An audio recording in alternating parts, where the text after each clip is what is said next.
Hi, everyone. This is Dina Alexander. I am the CEO and founder of Educate and Empower Kids.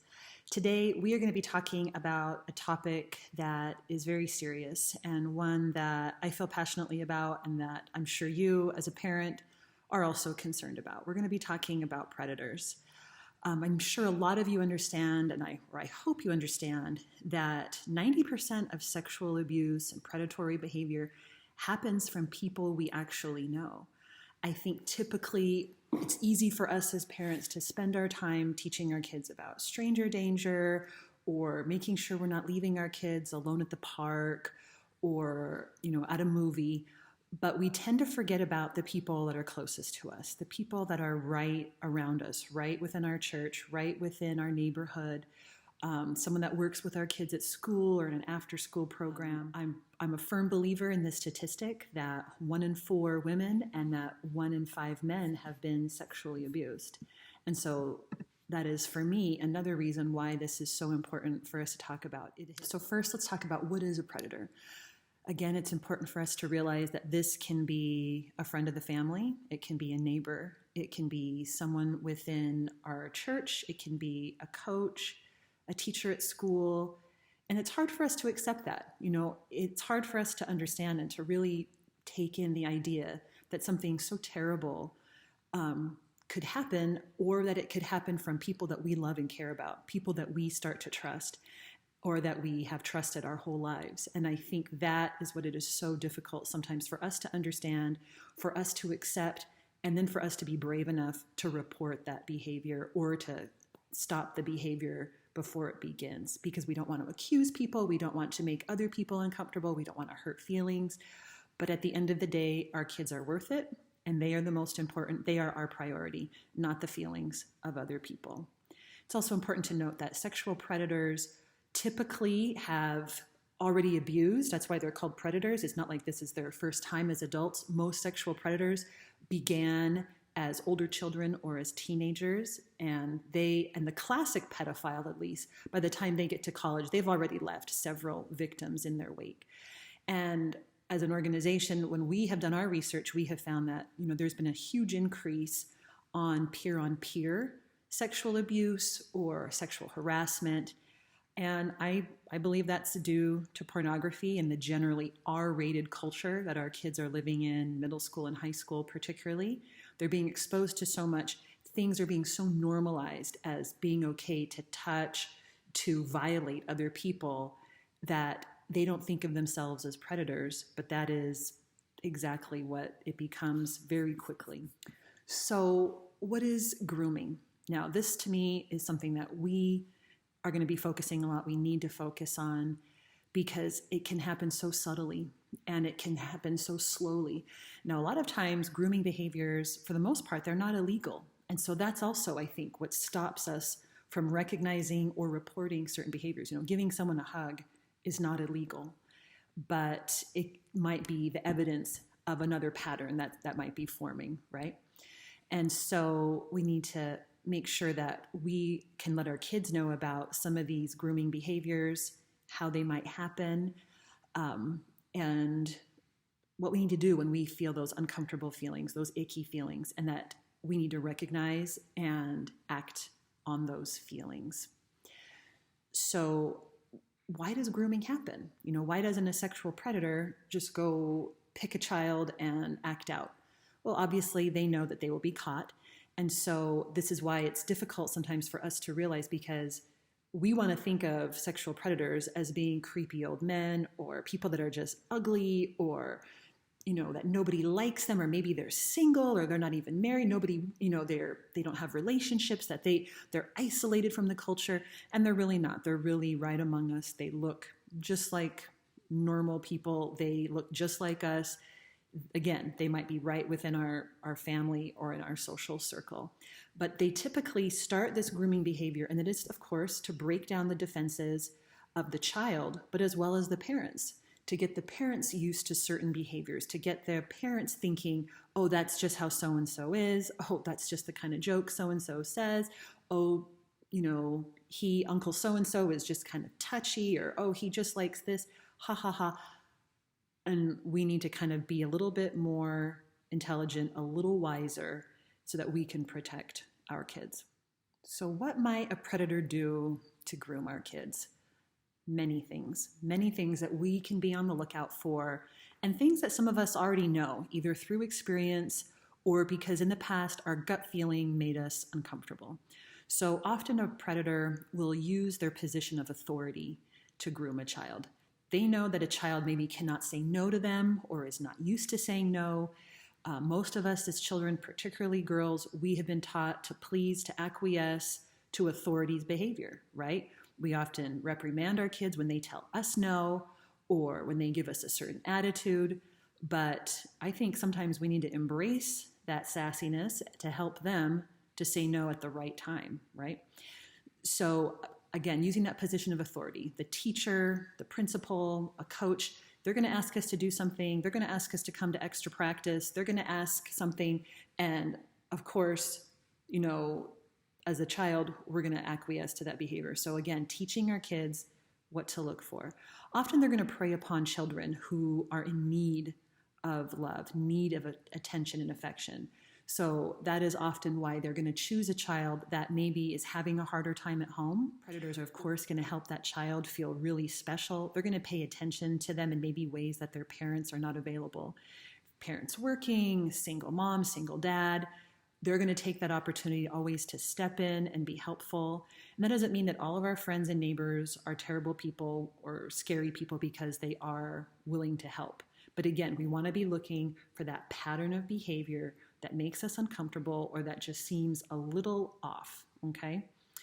So we need to, something else that a predator might do is to touch the child in your presence, right? Remember, they're not just grooming your child, they're grooming you as well as a parent. So for a child, they're going to do some test touches, whether that's like a squeeze on the shoulder, it's a side hug, it's a high five that, maybe is held a little too long, right? I don't think there's anything wrong with a high five. But I'm saying they're going to do a little bit more pushing those boundaries, right? Breaking down the defenses of the child and of the parents so that they can have more access to that child, getting that child more comfortable with touch so that it's easier later on to sexualize that. Something else a predator will do is to work to become a very close friend of the family. So maybe the progression of the relationship might not be as typical as what you've experienced in the past with neighbors, with friends, with colleagues at work or at church. So be on the lookout for someone who is just trying a little too hard to be in your life. Okay, I'm not saying everybody. Sometimes people just need friends. Okay, and often I think in our disconnected culture, it's hard to make friends. So again, we're not going to be freaking out at anybody who wants to be our friend, but again, being aware of those things that seem a little off to you. Sometimes a predator will also just make himself overly accessible to you, right? So what else might a predator do? I think we've all heard of the classical, that a predator is going to buy treats or little gifts for a child in order to win their affection. That's definitely one of the big grooming tools. Maybe they're going to offer them something they like. Maybe it's tickets to a football game. Maybe it's tickets to their favorite this or that. But they're going to continually make little gestures that are perhaps just a bit much, or maybe it's not a gesture for the whole team, or maybe it's not a gesture for the whole class. These little incidences that, again, need to be sending alarm bells off to you as a parent. If they are maybe at a camp or in a sports environment, they might seek an opportunity to undress in front of children, okay? I remember when I had a friend who was going to start coaching for the YMCA basketball, they encouraged these male coaches who were basically all dads to never take their shirt off in front of the boys or the girls, okay? And I thought that was such a nice, simple thing to do. But again, it was about creating and having expectations of boundaries and appropriateness from adults and modeling that behavior for the kids. Something that a predator might also do is they're going to take advantage of a child's natural curiosity, whether that's to say something a little sexual, to tell a dirty joke, to maybe show them pornography, which, as we know, that is a huge grooming tool.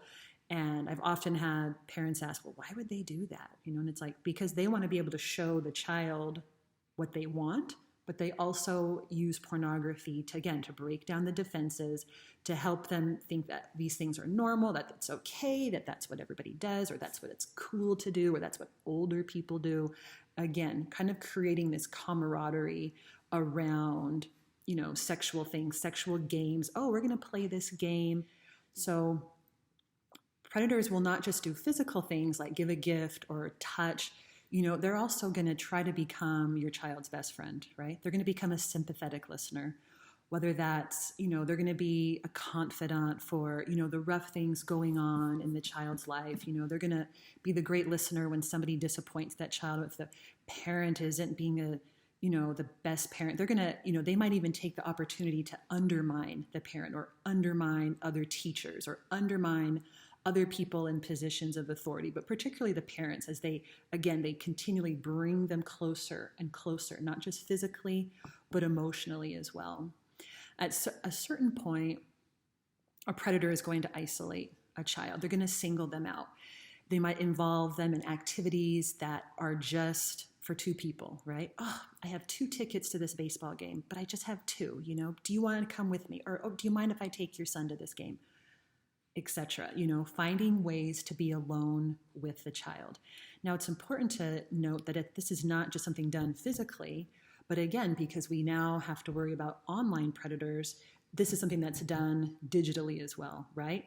They might start a group chat on social media or in a gaming site, but they'll want to take that somewhere else. They might exchange phone numbers and then they want to text, okay? But that doesn't always just happen from strangers. That's going to happen from people, again, in your community, in your neighborhood.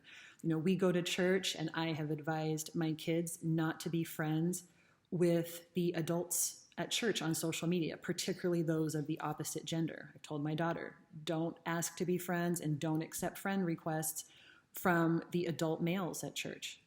My two boys are not on social media yet, but I'm going to give them the same advice, and that's something to, again, be aware of. When I text somebody, if it's a teenager, I put their parent on that text, okay? To me, that's an appropriate boundary, and it protects the parent and it protects the child, our kids. And they will desensitize them again using those devices. So again, maybe they're going to send a sexy photo. They're going to ask for a silly photo, or maybe they're going to take silly photos. They're going to get them used to the idea of using sexting. So at some point, there will usually be, when they have started in, or maybe again, they're creating this closeness, creating this friendship, that they will make the child a co-conspirator, as it were, in the relationship.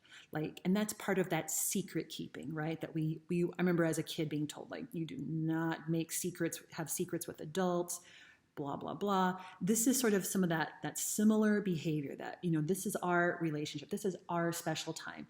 So again, they're going to single out that child, but also make it like that it's so special, we don't want to share this with other people. We have our own jokes, we have our own things that we talk about together, and it's just for us, right?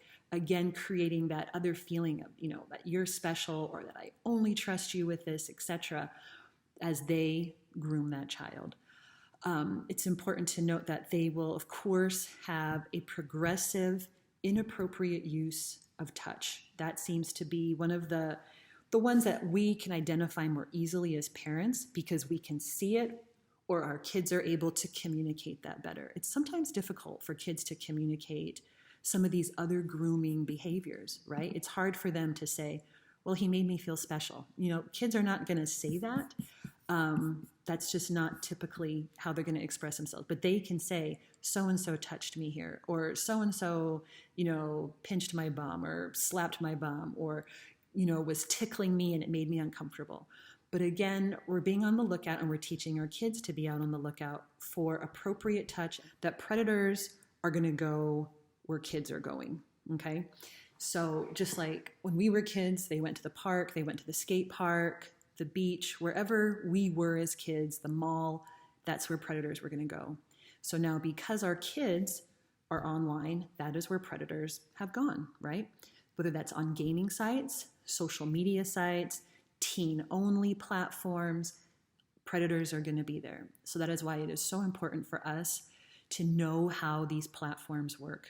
Okay, if your child is on social media, you are going to be friends with them on that, and you're going to be aware of who their friends are. Okay, you're going to be aware of who they're texting. When they're sitting next to you on the couch or across the room and they're texting, it's okay for you to ask them, who are you texting, or what's going on, or, oh, I see you're really into that. Is everything okay? Sometimes it's important. We have to ask those extra questions to help keep our kids safe. We need to be aware of the chat features on various games, whether that's a game on Steam, on Roblox, Minecraft, Fortnite, whatever. Okay, all of these have options for chatting, and we need to be aware that this is a place, all of these have been places where predators have sought children. That predators don't usually pretend to be other kids. I know that that's kind of a misconception that I had heard years ago. It's pretty rare that they actually do that. What they typically do is they'll just pretend college age or just a little bit older. It's not as threatening, but also it makes a kid feel cool, right? Oh yeah, I have my older friend, it's cool. And I think it's important to note that most online victims of predators are between the ages of 12 to 15 and are more often girls than boys. But being a teenager is hard, right? Remember some of those things that they're going to prey upon. Kids who are looking for love and affection, kids who are having a hard time. I think that pretty much describes every middle schooler in the world, right? That is the worst time of your life, okay? That's probably the most vulnerable time for all of us, is that middle school and high school time. So I'm a big believer that the best defense is a good offense, okay? But even with this talk, even though it's such important information, we still need to take it one step at a time, and we need to teach to their level, okay? It's going to be a discussion about instincts, about that icky feeling. Have you ever had that icky feeling? How do you feel when you see a spider? Does it make you feel icky? Have you had that, is there a certain food, is there a certain smell that you think is icky? Reminding our kids that these are instincts, that these are signals, these are alarm bells in our head, that what we have been given to teach us, to help us, keep us safe. So talking on a very small level. Now, as they get older, you can give them more and more information and be more and more blunt with the realities of what is out there, okay, to help them prepare and protect their bodies.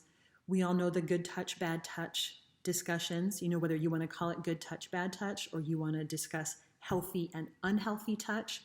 That is your prerogative. You can discuss that however you want, but make sure you do it, okay? And that, again, is not a one-time discussion. This is something that needs to be repeated, especially as our kids get older. We think they know better, right? At age 12, at age 13, that you don't start talking to a stranger online, or that you don't continually message an older adult.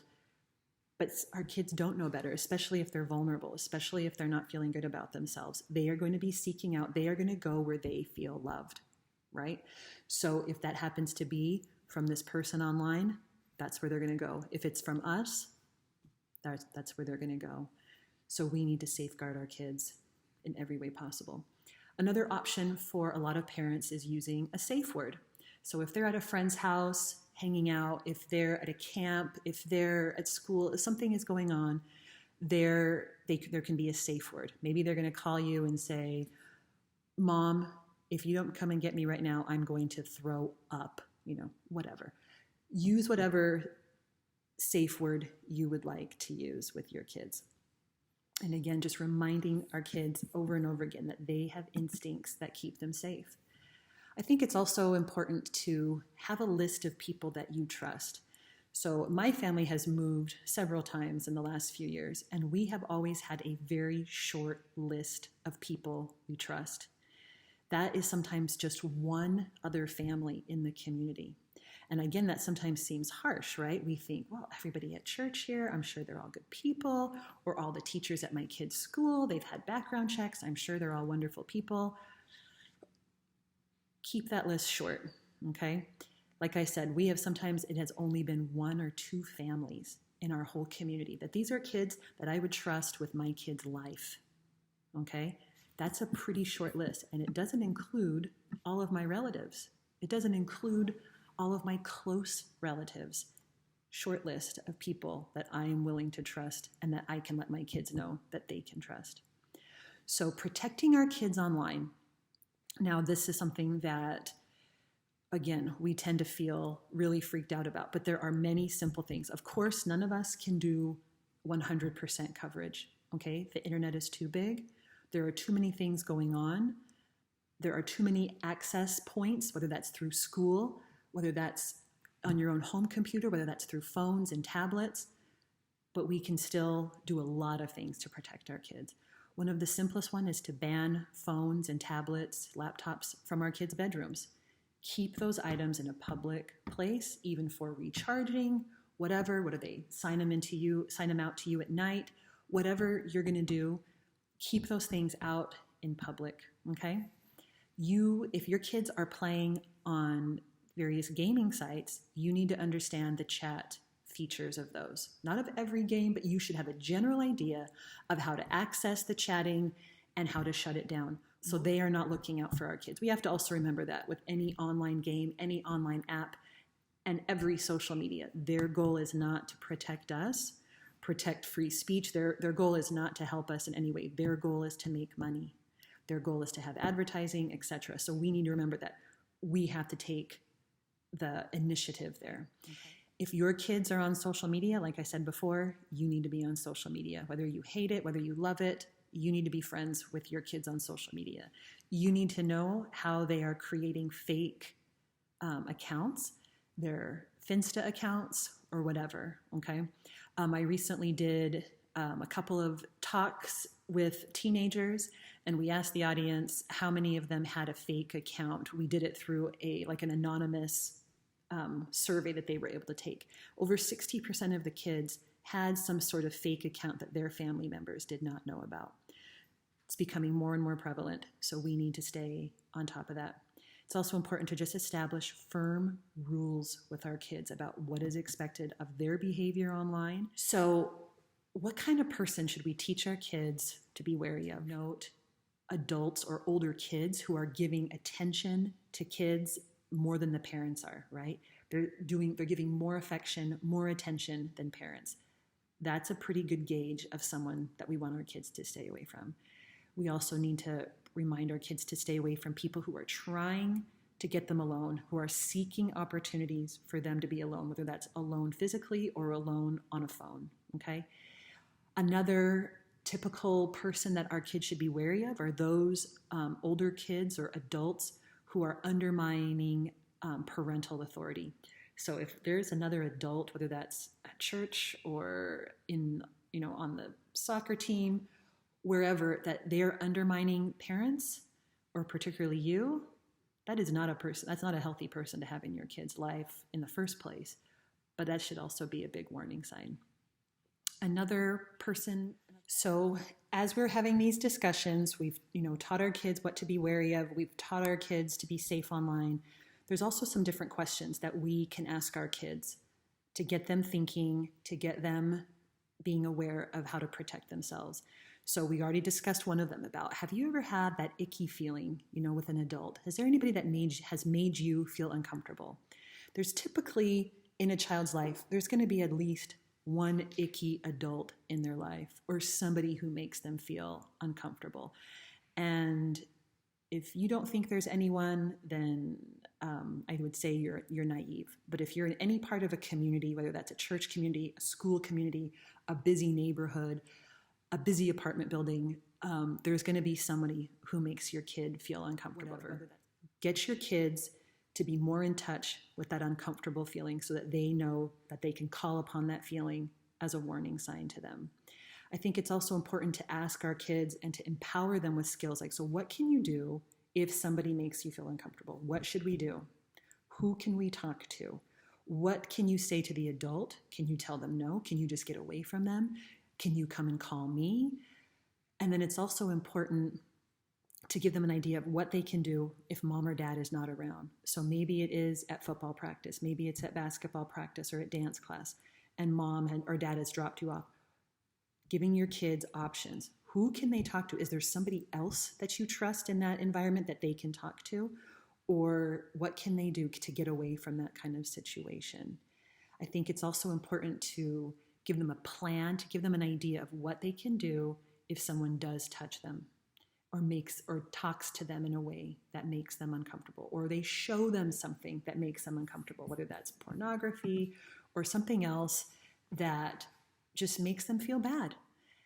Help your kids have a plan for what they can do and practice that plan. Have them practice the words.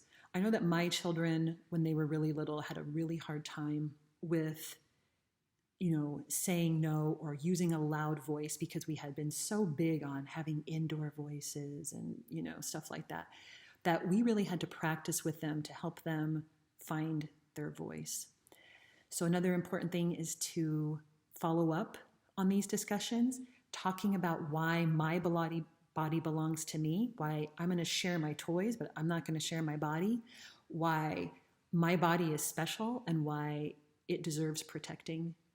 I think it's also one of our huge responsibilities is that we have to report behavior that makes us uncomfortable. We need to stand up for kids around us who may need our help.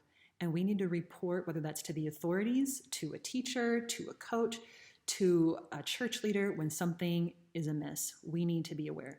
I recently had an incident where I was at the gym in a nice community center, and I saw a man, not an older man, but probably younger than me, checking out these two teenage girls.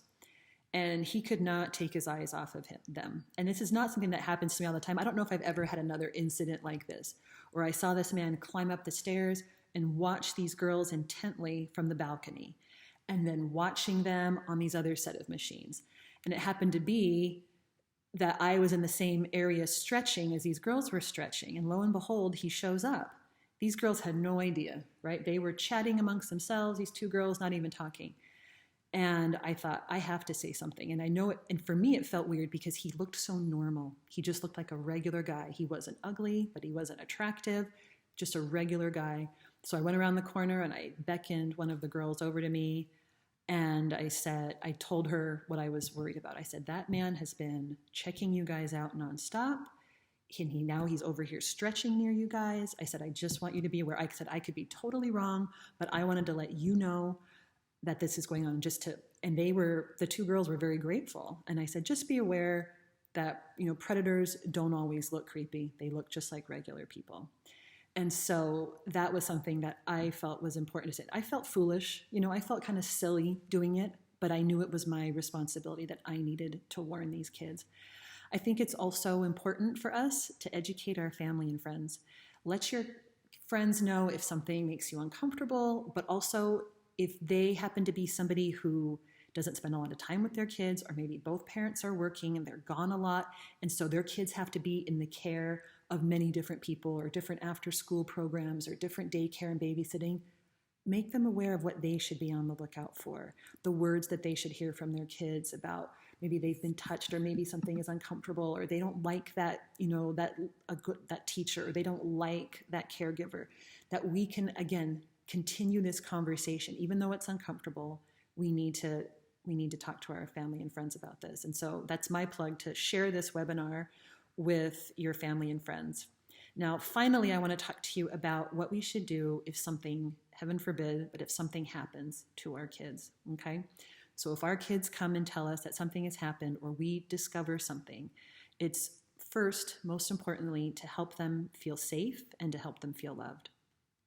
Now, this can happen with many things. First, I think it's helping your child know that they are believed and that you will take action and that you will help them.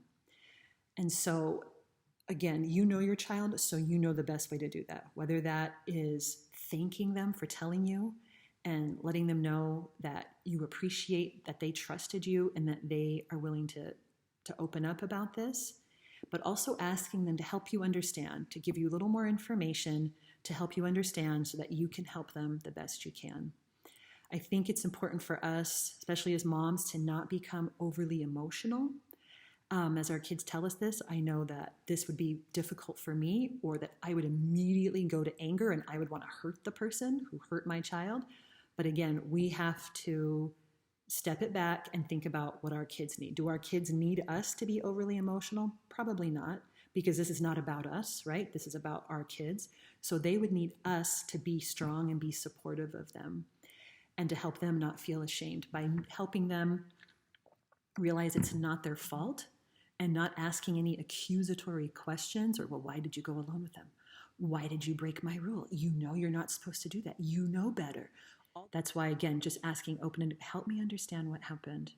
Okay, what should we do about this? And they might not want to report it or do anything. I'm a believer in reporting things because it's about protecting other kids in the future, right? Or other kids in the neighborhood that might also be suffering. So that to me is really important, is to also report that behavior, even if you're embarrassed. The last important piece, just in this short discussion, there's a lot more I could say of what we should do if something terrible happens, but to gather evidence, particularly if it happens online. It can be more difficult to trace what happens, but also it can show a pattern of grooming. It can show a pattern of inappropriate and illegal behavior if you can gather evidence of what has happened.